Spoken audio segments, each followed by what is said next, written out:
So this is where we left off. We left off talking about special interest groups. Special interest groups being those small groups of people who seem to have a disproportionate amount of political pull just because they pay for it, right? And then we talked about how kind of on the flip side of that, you and I, it's just members of a society, really do pay the price for that.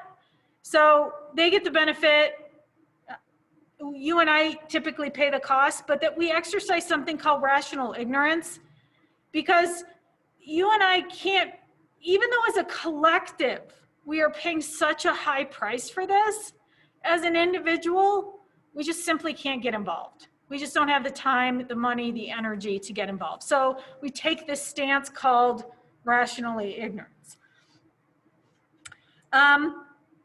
So that kind of brings us to regulation and legislation in general. So there are 4 basic types of legislation. And one of them is public goods legislation, which is very specific to what we're talking about, but the other ones are important as well, okay? So let's go through the 4 types of legislation and talk about who benefits from this type of legislation or regulation and who pays the cost for it, because it's an important thing to understand. There's 4 basic types. So this first type is what we call traditional public goods legislation. This is legislation in which you and I are being granted some sort of public good or service, as the case may be. And there are typically widespread benefits and widespread costs that come with this type of legislation or regulation. It's usually legislation. In terms of widespread costs, it's because it's really tax dollars that pay for public goods. So the costs are widespread, and it is the public in general that's going to benefit from that. And so widespread benefit, widespread costs, this type of legislation is good for an economy. Why? Because typically the government's doing their job right and they're being careful with our tax dollars. The total benefit received by all the people in the economy should outweigh the costs. It should be higher. The benefit should be higher than the cost. The cost is the physical cost in terms of tax dollars and government energy and personnel. But benefit should outweigh the cost. So that would be something like national security, right? Yeah, national security is expensive, right? But the total benefit outweighs the total cost. Then the second type of legislation that we're going to talk about is what we call special interest legislation. This is the legislation I've been talking about. When I speak about special interest groups and I think about regulations and legislation that benefits this very small group of people, this is the stuff we're talking about, right? This is that this is that subsidy to the dairy farmer. This is called special interest legislation from our perspective, from an economic perspective, that's what we'd call it. Most people would call it the same thing. There's typically a concentrated benefit and a widespread cost. Concentrated benefit, there is a small special interest group of people or firms, right, in an industry that really are the ones that are going to benefit, and then the rest of the society pays the cost. This is not good for an economy. There is a very, very small group of people that get to keep their jobs, they get to earn a profit, while the rest of the people pay the price for those jobs. That's not efficient.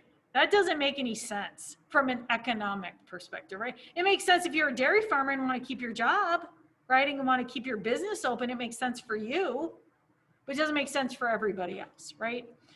And so the total cost typically exceeds the total benefit. It typically exceeds the total benefit by far, right? The costs are usually extremely high in this sort of a case. So concentrated benefit and widespread costs. This brings us to a concept that we use here in the US when we are talking about politics and when we are talking about special interest legislation, and that is the concept of pork barrel spending. Now, pork, right? You're like, what does pork have to do with it? Well, not really nothing.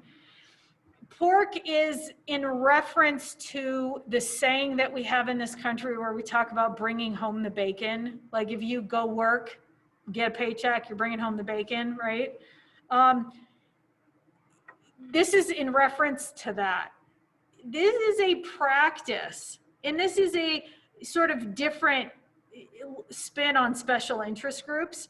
It's a spin on special interest groups to look at specific geographic locations as special interest groups. Pork barrel spending is what we call the practice of politicians who come from very specific geographic areas going to Washington, D.C. and getting federal money, U.S. government money, allotted for projects that impact or benefit a small geographic location. So an example would be, you are a senator from Indiana, there's a small town in your hometown, this small town in Indiana is trying to preserve a historic building and can't afford to do it and wants federal money to get it done.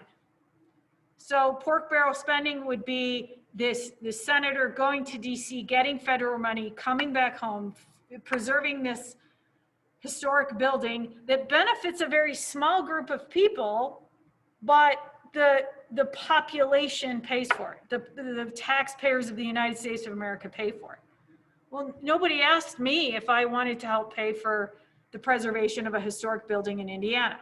Nobody asked me that, right? They assumed, right, that they could take my money, our money, and go do that with it.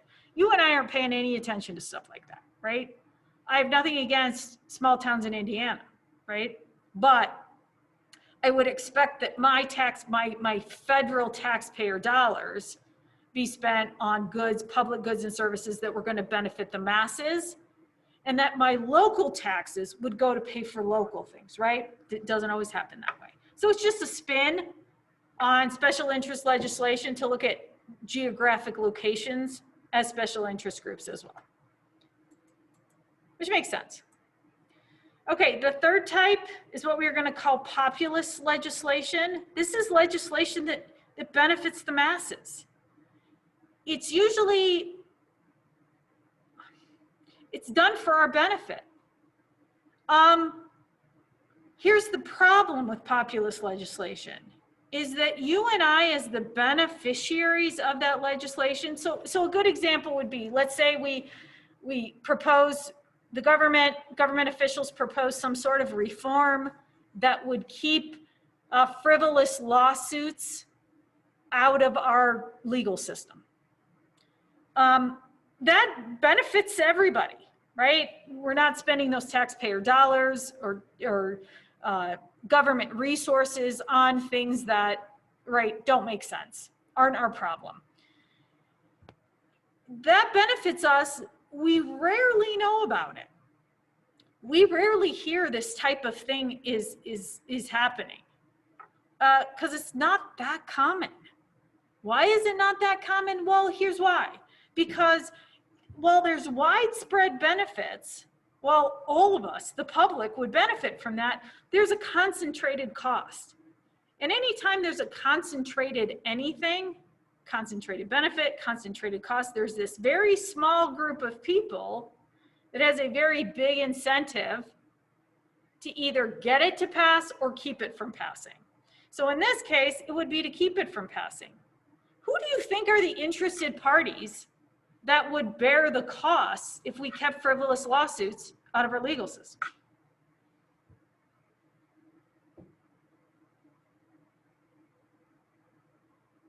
Who would theoretically bear the cost of that? Less lawsuits. Who pays the price? Lawyers, perhaps? Right? Oh, yeah, sorry, Devin. So the question was, when you're talking about populist legislation, you're talking about legislation that benefits the masses, but that a very small group of people would actually bear what would be considered the costs of that legislation. So in the case of my example, where I said, where it talks about keeping frivolous lawsuits out of our legal system, the question was, who is that concentrated, who is that small party that bears those concentrated costs if we have less lawsuits in our legal system? Well, it's probably going to be lawyers, right? And the reason we don't talk about this legislation much is because there's just not much of it. Why is there not much of it?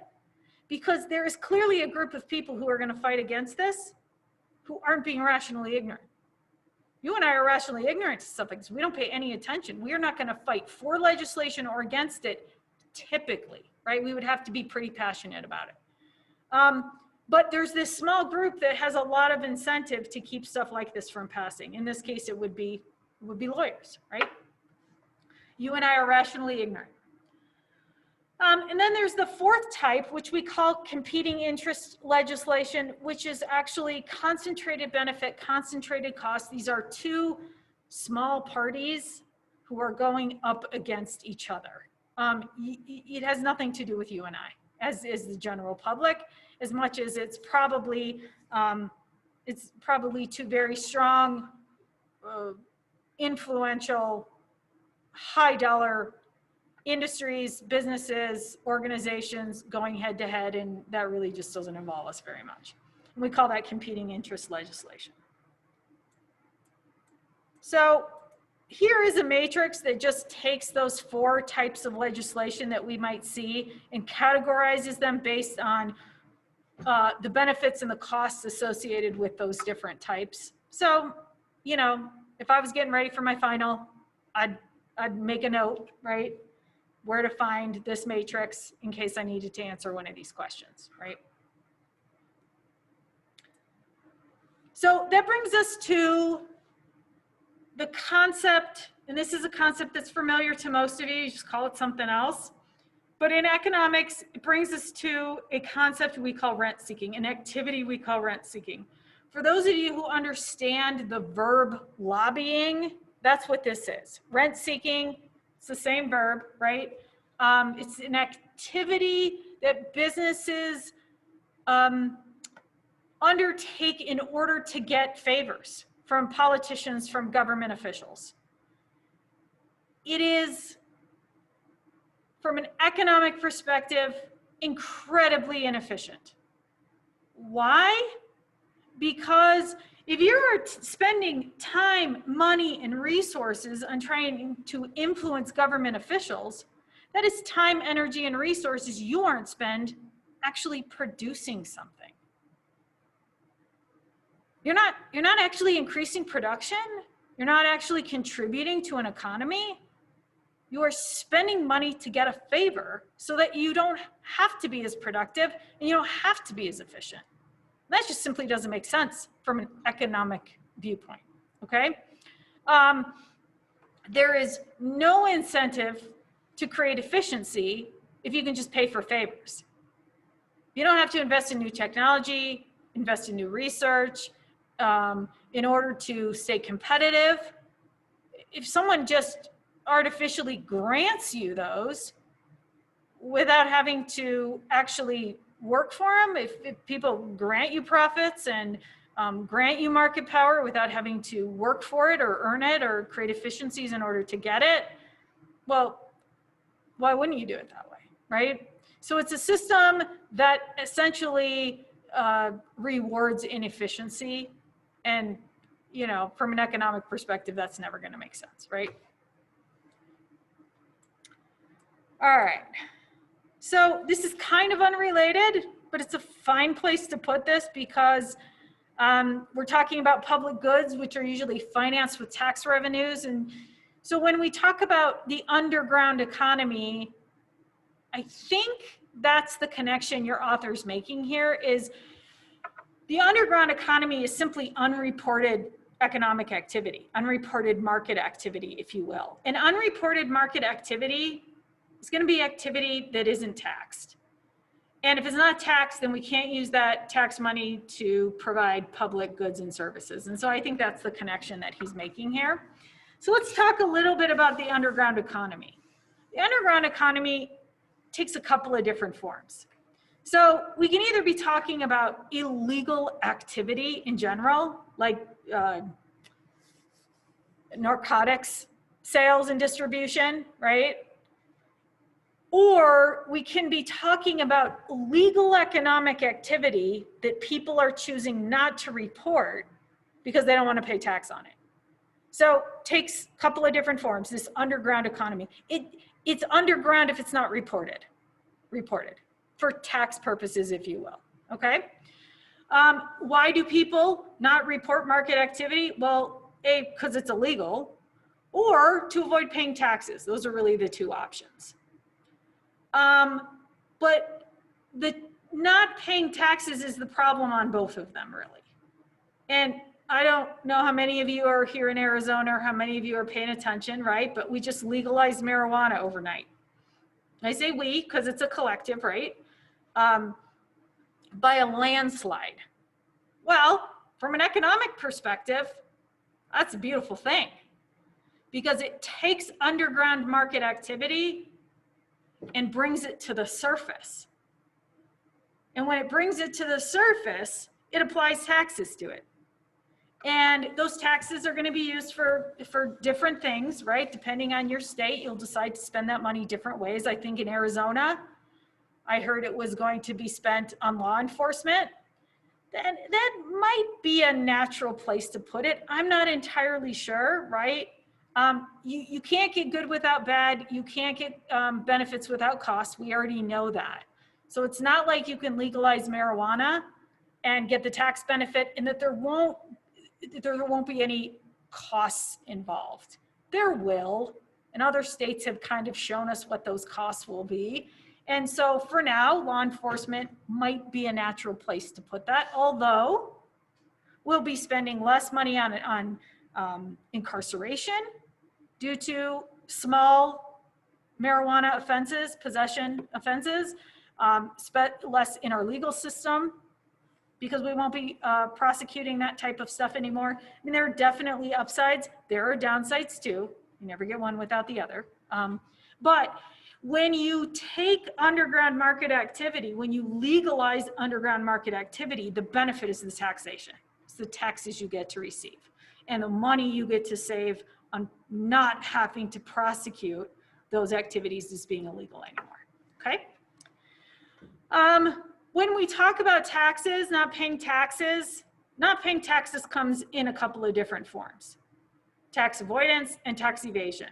Tax evasion is illegal. Tax evasion comes into play by not reporting activity that you should have to pay taxes on, right? This is falsifying tax returns, not reporting income, whatever, right? Not reporting income is falsifying your tax return. But tax avoidance is something different. When we talk about politicians who make millions of dollars who pay very little in tax, we're typically talking about tax avoidance. Politicians, rich business people who pay very little in taxes, do it legally, right? We talked about this earlier in the chapter. They have very, very good accountants and they have very, very good business managers that allow them to pay very little in taxes.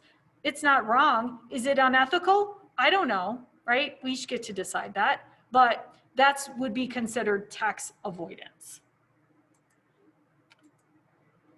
The underground economy grows for a couple of different primary reasons, right? Either the government regulations increase, giving us more incentive to do activity outside the market or in the underground economy, or when tax rates increase. One of the big reasons to do business underground is to avoid paying the taxes. And so this could be, you know, paying somebody to do your babysitting or mow your lawn, or do you know what I'm saying? Or buying a used textbook from a friend. Like all of that stuff we do because there is, not because, you know, necessarily, but in all of those things there's really no taxation involved. It's a activity that we don't deem significant, and so we don't think we need to follow the laws. But technically, right? Technically, it's illegal. So the underground economy grows when tax rates increase. And not that we don't have any government corruption, but I think the underground economy in some countries and some economies can see huge bumps in growth the more corrupt the government becomes. We don't really deal with it in this sense. Your book has kind of antiquated information, but it's what I use because it's what's in your book. So an estimate, and this is hard to estimate, right? An estimate on the amount of economic activity that happened underground in 2015 is approximately $2.7 trillion. Now that's a pretty big number, especially when you think about how our GDP or total production in our economy at that time was probably in the 18 to 19 trillion dollar range. Currently, we're in like the 21 to 22 trillion dollar range in terms of overall production per year in our economy. I mean, that's 10 to 15% of production or economic activity that isn't being regulated, taxed, whatever, right? So the more of that you can move up, the better. There are economists that say we should just legalize all drugs because it makes the most sense in terms of regulation, taxation, all of that. I'm not sure that's the answer, but moving activity above ground really provides for regulation and taxation, which is, I don't know, arguably a good thing, right? So we can't talk about public goods and the distribution and production of public goods without talking about bureaucracy. Bureaucracy is sort of this concept that we use to talk about the government being assigned to produce public goods and the government creating agencies to monitor the production and distribution of public goods, and how that doesn't actually encourage efficiency. So when we throw the word bureaucracy around, what we're usually talking about is all that government sort of red tape, and there's another cliche, right? Just that it takes a long time usually to get the government to do anything because it doesn't operate in an entirely efficient manner. So government agencies are in place to produce, deliver, administer legislation regarding public goods and services. So Social Security Administration, right? There's regulation about Social Security. Social Security is a public goods service. And they're charged with monitoring it, distributing it, regulating it, managing it.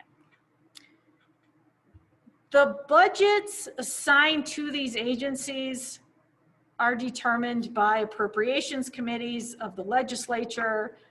So essentially budgets are decided at a higher level and money is distributed to agencies based on, some calculation that the appropriations committees are tracking. That becomes important here in a minute. So the problem with government agencies being in charge of producing and distributing goods is they really receive a lot less consumer feedback than a normal business would. Why? Well, they really don't go looking for it. Why? Because it really doesn't matter. We make the joke about DMV, how you can stand in line for hours for a whole lot of nothing, that it's a very inefficient operation, that you have to devote a whole day to it, right? Because the government's monopolized essentially a public good or service, right? Tracking, licensing, and testing and all of that, that's a government monopoly. And no one's asking for your feedback at the DMV. If there is a suggestions box at the DMV, I doubt anyone ever looks at it. Maybe that's not fair. But if they do, they don't have a lot of incentive to respond to it. Why? Because they don't have to. Because they're not in competition with anybody else. So they really don't have any incentive. They have no incentive to try and cut costs, to eliminate waste, to increase efficiency. They really don't have any, because their budget is handed to them.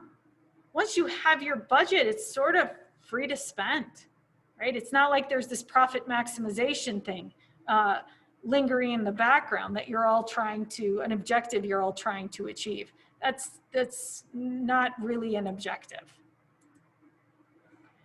What is a bureaucratic objective? What is an objective of the Bureau? Well, we hope it's to serve the public, okay? I guess that is the underlying objective, is to distribute public goods and services to the people, right? But another objective, because we talk about maximization a lot, profit maximization, utility maximization, political support maximization. Here we're going to talk about budget maximization. Bureaus have an incentive to spend every single penny that has been allocated to them. Because if they don't spend every penny that's been allocated to them, they won't get the same amount of money next year. And so maximizing budgets, spending every last penny that's been allocated to your bureau, actually becomes a pretty important job come the end of the year, when you're trying to justify your budget for next year. If you don't spend it all, you're not going to get it all. And so maximizing budgets beyond what would be desired by you and I, or what you and I think they should be operating with, is actually an objective of a bureau. So kind of just to sum this all up, that private production and public production are very different. Private production, non-government production, and public production, which is government production, are very different in that on the private side, there is a much higher incentive to be efficient. Just to sort of cover all the bases, your author put may be more efficient. Well, I would say in almost every case would be more efficient. Now, there are exceptions. I'm not sure that having national security privatized is efficient. I'm not sure that's true, right? And so that may be more efficient, kind of covers some of those extreme cases, but I think in a lot of cases, public production is more efficient, okay? I'm sorry, private production is more efficient. Public production clearly is going to be preferred by politicians.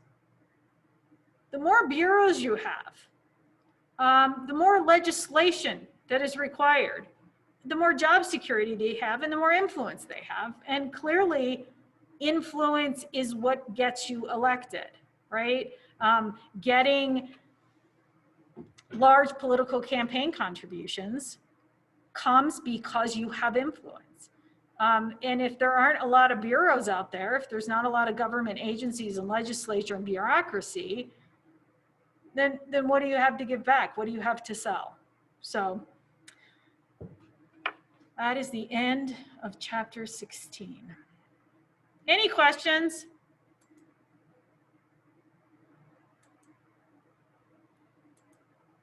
Okay.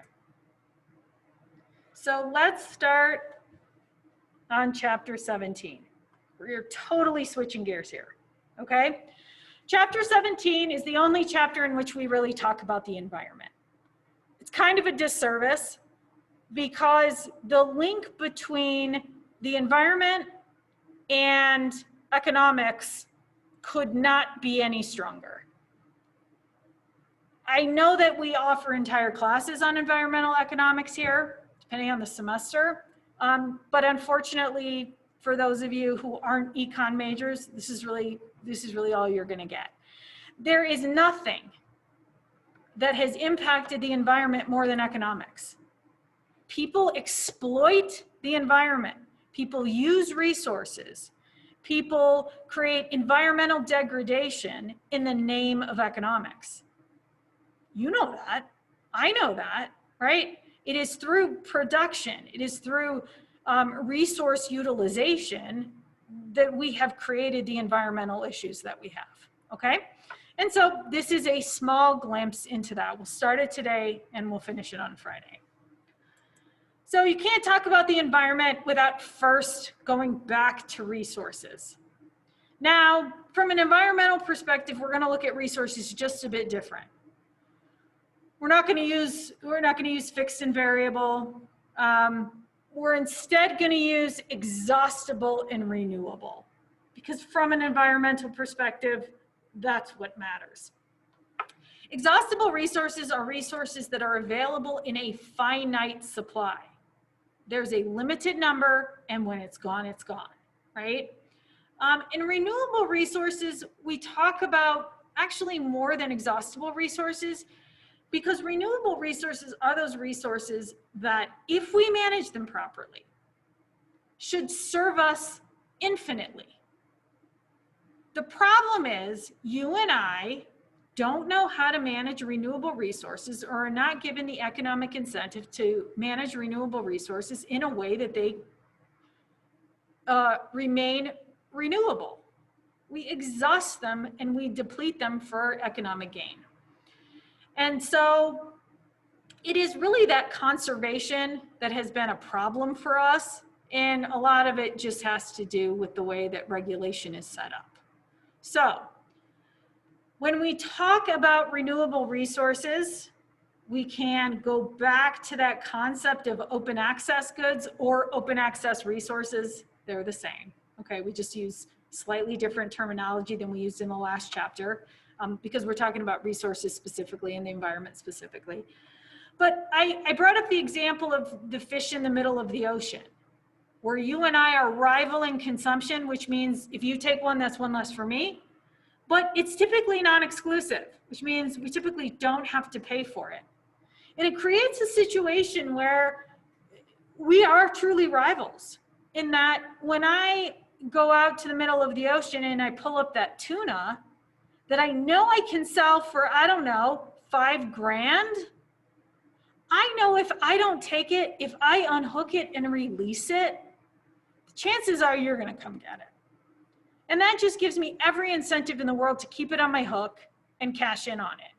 And that's created a problem in which clearly we are overfishing oceans, because they are open access resources. One of the problems with open access resources is they don't belong to anyone. Nobody has any sort of property right over those resources. And if they do, like the government, right? And we'll get to that, I think, on the next slide, where we talk about, well, what if someone does have the ability to regulate open access resources? Well, that changes things a little bit. But if we're truly talking about the fish in the middle of the ocean, it's not being regulated, that has no one owns the private property rights to those fish, negative externalities arrive. A negative externality, I know we talked about externalities, but it has been, I think, chapter 3 is when we talked about it. A negative externality is the impact of a two-person, two-party transaction on a third party. So this could be like, this could be a production facility that's polluting.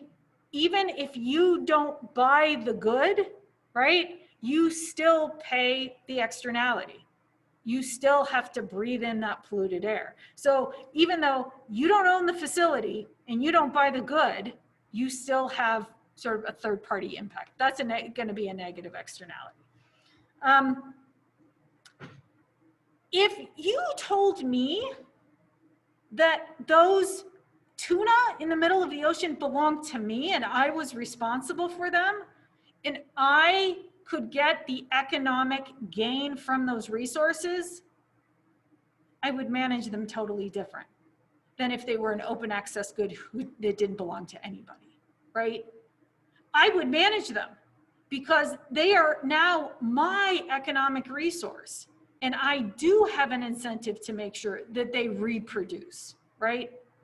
And keep populations up because they belong to me. And I want that economic resource to continue out infinitely, okay? So that's how the private property right thing comes in here. We'll talk more about private property rights as the chapter goes on. So we know with open access goods, we many times end up with what we call the common pool problem. It's exactly what I was alluding to, right? the common pool problem we talked about in the last chapter, is that people have an incentive to exploit resources if they're open access. They don't have to pay for them, and we are rivaling consumption. Because the personal marginal benefit exceeds the personal marginal cost. So what's the additional cost of pulling up that tuna? Well, it's not much, right? Maybe it was the gas in the boat. Maybe it was the cost of the rod. I don't know, right? But what's the marginal benefit? It's big. It's why people do it, right? It's why people exploit. And exploit's kind of one of those terms. It's natural, it's normal, right? For us to want to increase our benefit, increase our satisfaction, increase our utility, especially if the cost is really low, in order to do that. We do have to ignore the cost we're imposing on others to exploit open access goods, open access resources. I have to be totally unwilling to care about whether you get to feed your family, whether you caught a tuna or not, the environmental impact, the impact of everything in the ecosystem that is being disrupted. I have to be willing to ignore those. And we tend to be pretty good at that most of the time, right? Or we don't recognize that we're ignoring those sometimes. The only way to deal with open access goods and the common pool problem is through government regulation. So when our government does have some sort of control or jurisdiction over open access goods, they can impose regulations to keep us from exploiting resources to the point where, we're imposing costs on others. And we do this two primary ways. The government either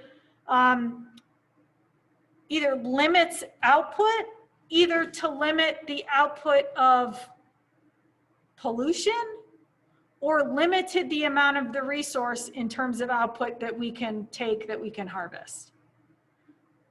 Or through taxation. By taxing us on polluting, which they do, tax firms on polluting, probably not enough, or to tax us on the amount of a resource that we take out of sort of that open access pool. If you think about fishing, if we keep fishing as our example, if you want to go fish your local lake or stream or whatever, you do have to pay a tax. And you do that in terms of your licensing, right? You have to pay a fee typically to get a fishing license. That's a tax. That tax is then used to manage those resources, right? It takes game and fish personnel, energy, resources to come out and sort of keep that regulated, make sure that everyone's following the rules. Or through output restrictions. And if you think about fishing for this one, usually there's a limit on the number of fish that you can take, and there is also usually parameters about what times of year, what sex of the species that you can harvest at certain times, because that is part of active management. That is part of keeping renewable resources renewable, is allowing them to repopulate and to regenerate. This government regulation helps us get a lot closer to using resources at socially optimal rates. Socially optimal rates, the rate at which we allow those renewable resources to reproduce and to provide resources out into the future. There is a socially optimal rate of resource usage, and it has to do with a cost-benefit analysis for the society as a whole. So let's talk about optimal levels of pollution.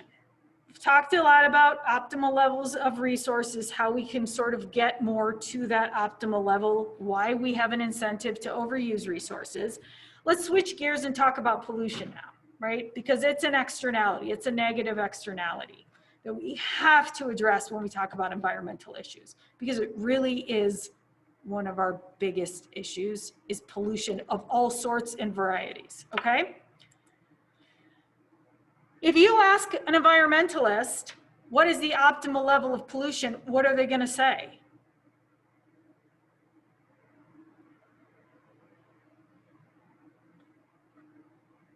Thoughts? None? None, exactly, none, right?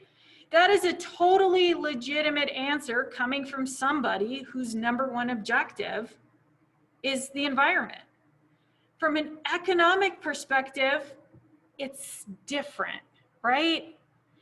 Because if you spend all your money and your time and your resources and your energy focused on the environment, an economist would say, you're not going to have time to do other important things, right? Like deal with medical care and deal with, you know, there has to be production.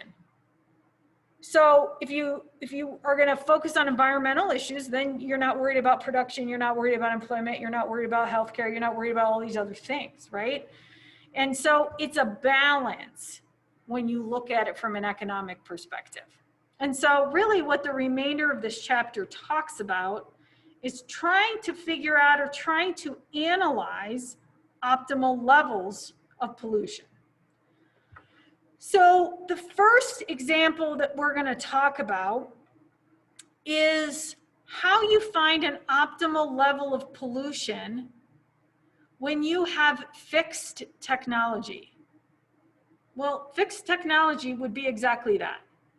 You're using the only technology available to reduce pollution. You're using the best technology available to create the least pollution possible.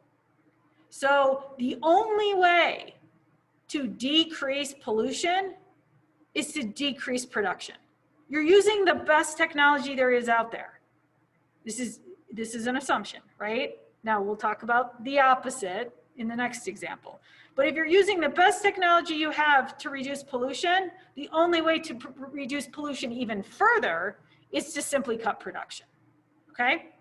I'm going to show you a graph that's going to make this a little bit easier to explain, but for right now, I just have to sort of give you some context.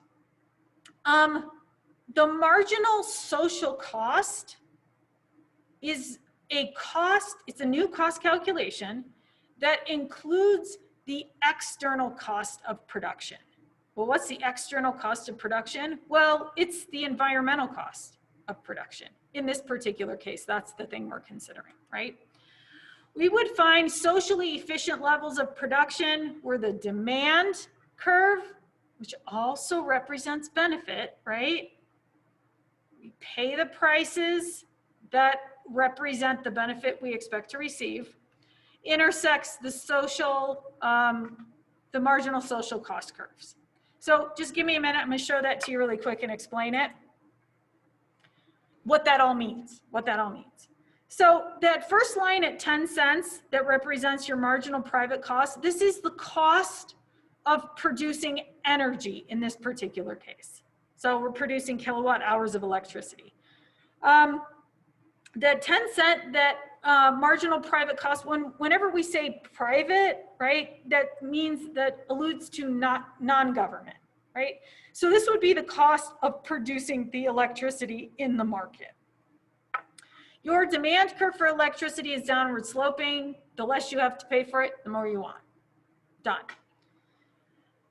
This marginal social cost line, this 14 cents, represents not only the 10 cents in resources or whatever that it costs to produce the electricity, but it also includes a 4 cent, that's the difference, a 4 cent external cost. That's basically the cost to the environment for each unit of electricity produced. Where did this 4 cents come from? Well, there are people that do this for a living, okay? There are environmentalists and there are environmental economists who specialize in calculating the cost of pollution. Well, how do you come up with the cost of pollution? Honestly, I don't really know. But what I know is that it considers a lot of different factors. And those factors include how much money would it take to reverse the impact of that pollution, to clean it up, to get rid of it, to counteract it, right? That's part of the calculation. Now, there is pollution you can't just go in and get rid of. It's not like putting something in a river or in a pond that then you can go back to and try and, I don't know, haul it away, intercept it. I don't know, right? Air pollution, there's nothing, once that air pollution's out, it's out. I mean, you can't go back and fix the ozone layer. I don't think. Hopefully we'll figure that out. But somebody did a calculation and decided that 4 cents was the environmental cost. Well, do you see, if you and I had to actually pay 14 cents instead of 10 cents for our electricity, their quantity demanded would be lower? That would automatically improve environmental conditions. If you and I had to pay the true cost of the goods and services that we consumed, which would clearly be a higher price than we're currently paying, right? We don't actually pay the social costs. We don't. Nobody actually makes us pay for the environment, right? But if we had to, we would demand less in terms of quantity, which would automatically create a social gain. You and I would be paying more, and that 4 cents, in this case, that we're paying could go towards environmental causes, environmental issues, and we would consume less because we would demand less, and that would decrease pollution just naturally, right? Produce less, there's less pollution. And so it would create a social gain as a result. Okay, obviously we're out of time. So it's a good place to stop anyway. Any questions?